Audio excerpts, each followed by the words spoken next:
कबीर साहब कैसे थे, उनकी महिमा उनकी शक्ति को वर्णन करना संभव नहीं है, समयाभाव है। एक संकेत देता, उनको पत्थरों से बांध करके नाव पर चढ़ा करके बीच गंगा में डुबा दिया, तैरते हुए वापस आ गए। प्रकृति के अनुसार उनको डूब जाना चाहिए था, शरीर में पत्थर बन जाता। कहाँ गया पत्थर? प्रहलाद को आग में जलाने की कोशिश किया, जला क्या? ये तो इतिहास की बात है बंधु, अब वर्तमान की बात भी तो सुन लीजिए। गुरु महाराज ने दिखा दिया इस कलयुग में।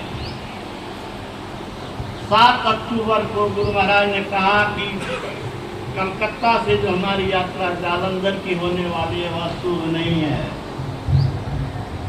कल से भी बाबा ने कहा हुजूर डीलक्स एक्सप्रेस ट्रेन में बड़ी कठिनाई से रिजर्वेशन हुआ, और वहाँ सत्संग के लिए तो प्रतीक्षा में रहेंगे, कहीं जाने से अच्छा नहीं होगा। गुरु महाराज मौन हो गए कुछ देर के लिए, चेहरे पर उदासी की रेखा थी। लिखने वाले लेखक ने वर्णन किया है,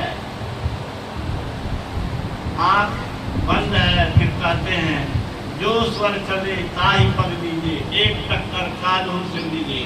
ब्रह्मांड में कोई सुना है ऐसा आदमी जो कान से टक्कर देने की बात कहा हो? कहा ही नहीं, करके दिखा दिया।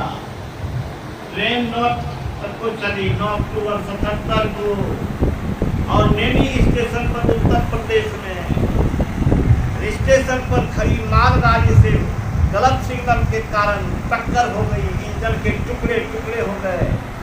और उस ट्रेन में यात्रा करने वाले अभी वर्तमान आचार्य मधेपुरा आए थे, सत्संग मंदिर कॉलेज चौक पर आप ही के पिताजी बहनोई के कृपा से मेजर साहब और विनोद बाबू के कृपा से वो सत्संग मंदिर बना। उसके शिलान्यास में जब आए थे तो कहा था कि आगे के डब्बे में लाश ही लाश, पीछे के डब्बे में किसी का सर टूटा, किसी की बाहें टूटी, लेकिन जिस डब्बे में गुरु महाराज थे किसी का बाल पाका नहीं। गुरु महाराज की सत्य की शक्ति असीम होती है।